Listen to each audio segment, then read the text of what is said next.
right? Because the effect on Q is the same as the effect on P divided by the derivative of P with respect to Q. And so you get that the change in quantity from a change in this exogenous competition is exactly the pass-through rate, right? Okay. So again, we can use the envelope theorem to calculate how much that affects producer surplus, right? Remember that, again, the firm can hold fixed the quantity. It's optimizing the quantity. So we can hold that fixed when we calculate the effect on its profits, right? So when Q tilde increases, sorry, this should have been C times Q minus Q tilde. I should have put P minus C over here. That's how you should read this. P minus C times Q minus Q tilde. So it's the markup. If the firm is getting to sell one less unit, right, the amount that it costs that is that it loses the markup it would have earned on that good. So the change in producer surplus from an increase in Q tilde is negative of the markup, price minus quantity. How much does deadweight loss fall when Q tilde increases? Well, the marginal social value of having one more unit be produced is equal to the markup. And the total amount by which quantity increases when Q tilde increases is the pass-through rate, right? And so deadweight loss falls by the markup times the pass-through rate. So we can define the social incidence of a tax as, rather than being how much the consumer surplus changes when the tax increases divided by how much the producer surplus decreases when the tax increases, instead we can define this as how much the deadweight loss falls when this exogenous competition increases divided by how much the producer surplus falls when this exogenous competition increases. And that's just equal to the pass-through rate again under monopoly, right? So we can integrate this up in a markup rather than quantity-weighted way and get that the ratio of deadweight loss to producer surplus is the pass-through, is the average pass-through weighted by those markups. Okay. So now, the logic of that tells us the logic of incidence in monopoly differs in basically two ways. The marginal revenue. So the first thing that we just talked about was that deadweight loss means that the incidence is not just split between the two sides. In particular, there's this excess burden that's proportional to the pass-through rate, and we just showed here that that means the ratio of deadweight loss to the pass-through rate to the producer surplus is going to be proportional to the pass-through rate, or is equal to this average pass-through rate. But another effect is the pass-through rate itself is different under monopoly than under competition, because now it's the marginal revenue curve that's set equal to the marginal cost, not demand that's set equal to marginal cost. The price that's set equal to marginal. Okay. So let's consider how we derive how the pass-through rate differs. Okay. So the monopoly sets marginal revenue equals to marginal cost. And added to that marginal cost is the tax, right? So implicitly differentiating, we now get that marginal revenue prime times the change in quantity from the tax is equal to marginal cost prime times the change in quantity from the tax plus 1, right? So dividing that through, we get that the change in quantity from a change in the tax is 1 minus the difference between marginal revenue and marginal cost, or the pass-through rate is equal to the derivative of price with respect to quantity times this. Now remember that marginal revenue is equal to P plus P prime times Q. If we define the marginal surplus to be that thing we were talking about before, that divergence, the difference between the demand curve and the marginal revenue curve, the marginal surplus that consumers get when quantity expands, and we identify the marginal cost curve, as would be true under a competitive market, with the supply curve, then marginal cost prime is price over quantity times the elasticity of supply. P prime is negative P over quantity times the elasticity of demand. And so this expression becomes this, and turns into 1 over 1 plus the elasticity of demand minus 1 over the elasticity of supply plus 1 over the elasticity of that marginal surplus curve. Okay. So note that this term is pretty similar to what we got in a competitive market, right? It's not the elasticity of demand over elasticity of supply. There's a minus 1 in there. But basically that has all the same comparative statics and intuition. The really new piece is this elasticity of the marginal surplus curve. So how should we interpret this? John? How do we interpret the elasticity of the marginal surplus curve? It would have to do with like the curvature of demand. Yeah.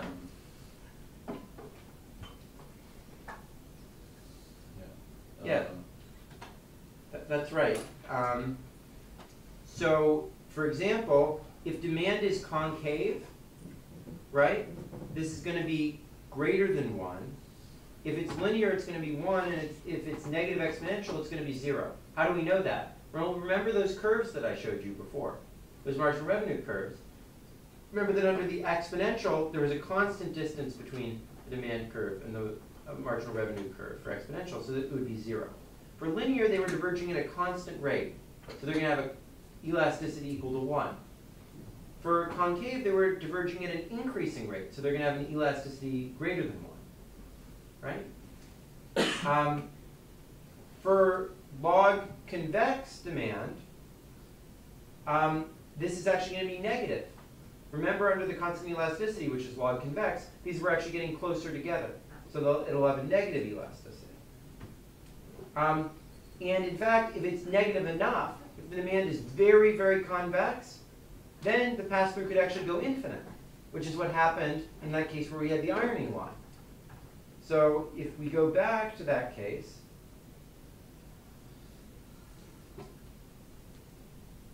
notice that this demand curve is incredibly convex. It just suddenly gets really, really, really flat, right? And that's what gave you this non-monotone marginal revenue curve.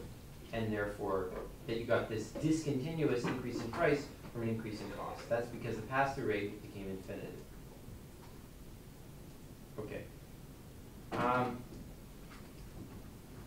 So, intuitively, how should we think about, so in addition to elasticities, now we need to care about the curvature of demand. And intuitively, how can we think about curvature? Eric, do you have some ideas about intuitive? I mean, when we think of inelasticity, we think like, does this person sort of have to do this thing? Are they sort of stuck there? You know, are they not going to change their behavior very much? How would you think about intuitively the curvature of demand?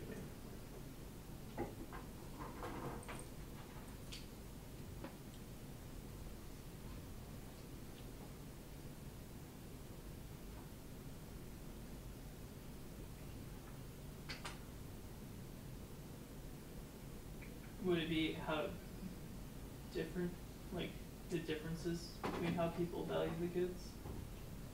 Yeah, something like that. So it sort of measures how much of the valuations are out in the tails of the distribution.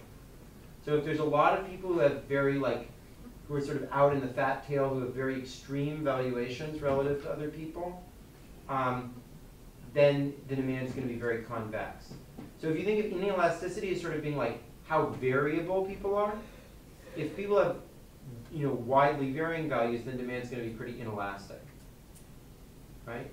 Because at a given, the price will have to change a lot in order to change the quantity, right? On the other hand,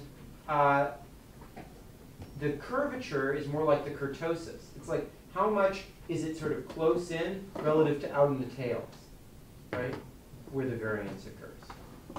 So in particular, fat tails are related to power laws. So anytime you have a fat tail, 1 over the elasticity of the marginal surplus is going to be very negative. And in fact, in the power law distribution, the elasticity of the marginal surplus is exactly negative alpha, right? Yeah, it's negative alpha. I mean, where alpha is exponent of the power of alpha. Yeah, exactly. So if most of the differences in people's values for a good are driven by income, right, then the more inequality there is, the more elastic, the more negative, the smaller negative number this is going to be, and the larger is going to be the negative component here, right? So the more inequality there is if something is an income-driven good, or the more of a superior good it is, so the more it exaggerates that inequality, right, then the more curved demand is going to be, if most of the differences in the willingness to pay for the good are driven by income. So that's one intuitive way to think about this. And you can think of other things as being a little bit like income, like, you know, however exaggerated are the inequality in people's willingness to pay, sort of at the top, like the power law, the more that there's going to be curvature that will make pass-through rates high. So the more niche appeal there is of the product, for example, the more you'd expect something to be curved. And something's going to be concave if, like, everyone has very similar valuations. Okay, so let me just try to give a graphical representation of how this pass-through stuff works. So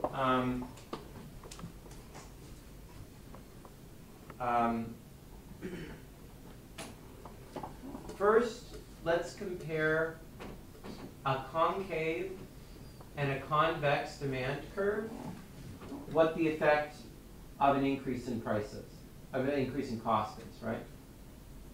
In the concave demand curve, it gets sort of dampened by the fact that the marginal revenue curve is very steeply decreasing. And so the price increases half as much as the as the cost increase. On the other hand, in the convex demand curve, in this constant elasticity, the marginal revenue curve is very flat compared to the marginal, compared to the demand curve. And so we move way back in terms of quantities, and the price increases by twice as much as the marginal cost increases. Similarly, you see that both the deadweight loss and the consumer surplus are small relative to profits in this case, and here they're large relative to profits. So that corresponds to the fact that the pass-through rate is the ratio between the producer surplus, between the consumer surplus or the deadweight loss and the producer surplus. The same things that affected pass-through under perfect competition continue to matter, though. So if the marginal cost curve is increasing, so supply is more inelastic, then pass-through is going to be small. If the marginal cost curve is decreasing, then pass-through is going to be larger. And that will also, in the same way, affect the ratio between consumer surplus and profit, and between deadweight loss and profit. As you see here, the deadweight loss is much bigger when the marginal cost curve is decreasing relative to the profits, and so is the consumer surplus. Okay, so let's go back to the applications of incidence logic that we talked about before. First, let's think about taxing foreign trade. So remember, we derived this formula for the optimal tax to put on foreign trade before in a perfectly competitive market. If we now have monopoly of the foreign trade, the elasticity of supply in the foreign market, which was one thing that came out of that formula, is not really well defined, right? But if we think about things in terms of pass-through, we can use a similar logic. So if we put on a little bit of tax, the government's going to gain D, but the domestic consumers are going to lose the demand times the pass-through rate, plus we're going to lose some revenue from the reduction in the quantities, right? So we're going to lose the current tax rate times the amount the quantity changes, the derivative demand times the pass-through rate.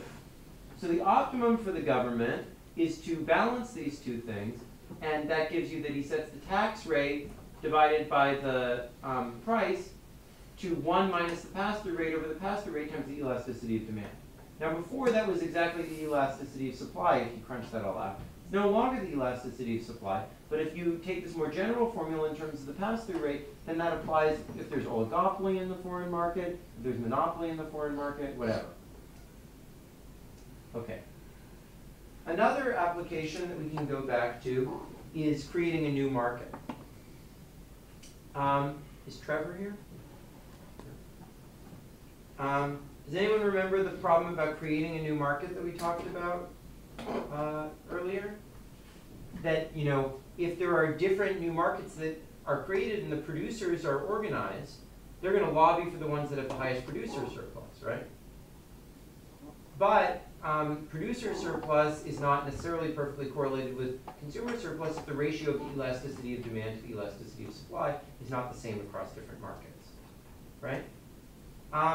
One of the most common examples of that is auctioning off a monopolistic concession to, say, run a port. That's like a way of auctioning the right to create a market. Or auctioning off rights to create different spectrum.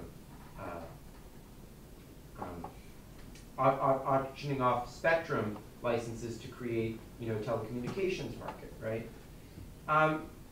So before, we saw that the biases were that incidence ratio, the ratio of consumer surplus to producer surplus, might be different in different offerings, and we might want to try to take that into account by handicapping some offerings if we think they have a low value, or if this is too heterogeneous, we might want to, rather than auction something off, allocate it randomly or something like that, right?